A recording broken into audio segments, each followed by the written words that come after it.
ನಮಸ್ಕಾರ ಸ್ನೇಹಿತರೆ, ನಾವು ಶಿವಮೊಗ್ಗ ತಾಲೂಕು ಚೂರಡಿಯಿಂದ ಮತ್ತು ಅನಂತಪುರ ಮಧ್ಯಭಾಗ ಅಲ್ಲಿ ಕೋಣೆ ಹೊಸೂರು ಅಂತ ಒಂದು ತೋಟಕ್ಕೆ ಬಂದೀವಿ. ಆ ತೋಟ ಬೇರೆ ಯಾರ್ದು ಅಲ್ಲ, ನಮ್ಮ 10ರಿಂದ 12 ವರ್ಷ ನಮ್ಮ ಸಾವಯವ ಕೃಷಿ ಬಗ್ಗೆ ಒಂದು ರೈತರಿಗೆ ಮಾಹಿತಿಯನ್ನು ಕೊಡ್ತಕ್ಕಂಥ ನಮ್ಮ ಪರಶುರಾಮ್ ಅವರ ತೋಟಕ್ಕೆ ಬಂದಿದ್ದೀವಿ. ಸರ್ ನಮಸ್ಕಾರ. ನಮಸ್ಕಾರ ಸರ್. ಸರ್ ನಿಮ್ಮ ಊರು ಹೆಸರು, ನಿಮ್ಮ ಇದನ್ನು ಪರಿಚಯ ಮಾಡ್ಕೊಳ್ಳಿ ಸರ್. ನಮ್ಮೂರು ಕೋಣೆ ಹೊಸೂರು, ಶಿವಮೊಗ್ಗ ತಾಲೂಕು, ಶಿವಮೊಗ್ಗ ಡಿಸ್ಟಿಕ್ಕು, ತುಪ್ಪೂರು ಹೋಬಳಿ.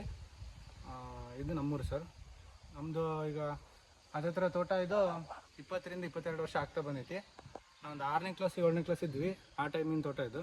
ನಮ್ಮ ಅಜ್ಜ ನಮ್ಮ ಅಪ್ಪರೆಲ್ಲ ಹಾಕಿರೋ ತೋಟ ಇದು. ಈಗ ಸ್ಟಾರ್ಟಿಂಗಿಂದ ಇದೆಲ್ಲ ಮಳೆ ಜಾಸ್ತಿ ಆಗ್ತಿರೋದ್ರಿಂದ ಸ್ವಲ್ಪ ಬೇರುಳ ಅವೆಲ್ಲ ಇರ್ತಿತ್ತು. ನಾವು ಸ್ವಲ್ಪ ಸಾವಯವ ಪದ್ಧತಿಗೆಲ್ಲ ಬಂದ್ವಿ. ಸಾವಯವ ಪದ್ಧತಿ ಬಂದ್ವಿ, ಮಾಡ್ತಾ ಇದ್ವಿ. ರೋಗ ಎಲ್ಲ ಕಂಟ್ರೋಲಿಗೆ ಬರ್ತಾ ಇರಲಿಲ್ಲ. ಕಾನಿ ಸಿಸ್ಟಮ್ ಮಾಡಿದ್ವಿ.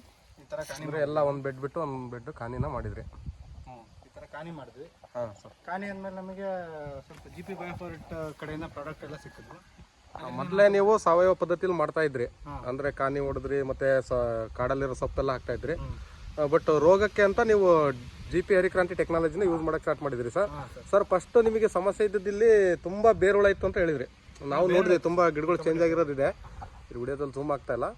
ಬಟ್ ಸರ್ ಬೇರುಳಕ್ಕೆ ಫಸ್ಟ್ ನೀವು ಏನು ಇದನ್ನ GP ಟೆಕ್ನಾಲಜಿ ಯೂಸ್ ಮಾಡಿದ್ರಿ ಹರಿಕ್ರಾಂತಿದು? ಸರ್ ಜಾಸ್ತಿ ನಾವು ಬೇನೆಣ್ಣೆ ಮತ್ತೆ ಇದು ಸ್ಟಾರ್ಟ್ ಅಂತಿದೆ ನೋಡಿ ಸರ್, ಸ್ಟಾರ್ಟ್ ಬೇನೆಣ್ಣೆನ ಜಾಸ್ತಿ ಯೂಸ್ ಮಾಡ್ತಾ ಇದ್ವಿ.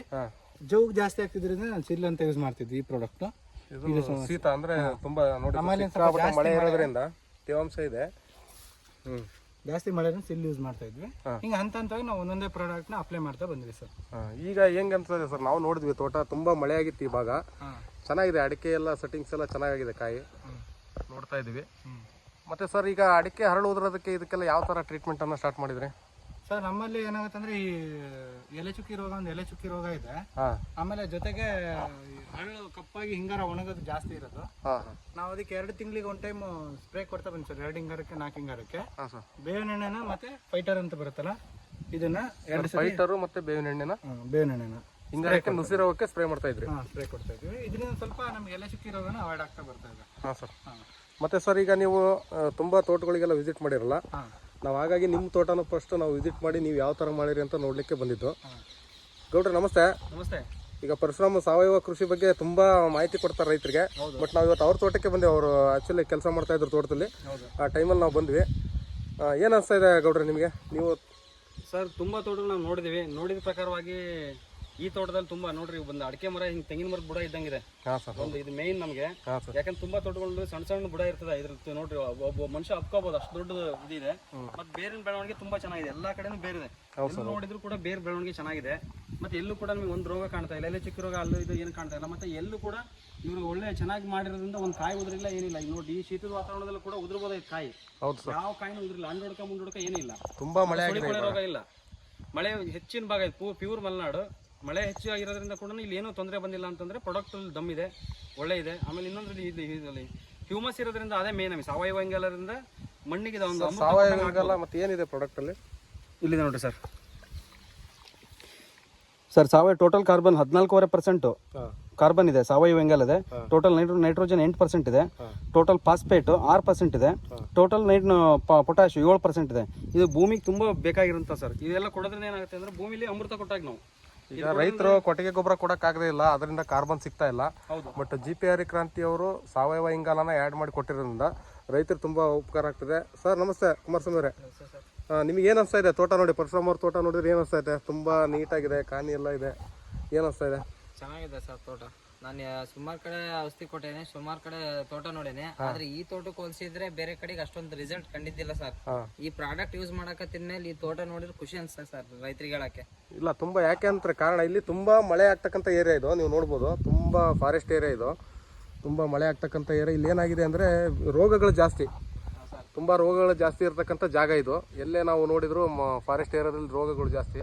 ಮತ್ತು ಇಂಥ ಶೀತ, ಮತ್ತು ಈ ವರ್ಷ ಟೆಂಪ್ರೇಚರ್ ಹೆವಿ ಇತ್ತು, ಬಿಸಿಲು ತುಂಬಾ ಬಿಸಿಲು ಇತ್ತು, ಮತ್ತು ಹಂಗೆ ಮಳೆನೂ ಆಗಿದೆ. ಆದರೂ ಈ ಸಿಸ್ಟಮ್ ಅಡಿಕೆ ಇದೆ. ಬಟ್ ಸರ್ ನೀವು ಎಷ್ಟು ವರ್ಷದಿಂದ ಆಯ್ತು GP ಪ್ರಾಡಕ್ಟ್ನ ಬಳಕೆ ಮಾಡೋಕ್ಕೆ ಸ್ಟಾರ್ಟ್ ಮಾಡಿ?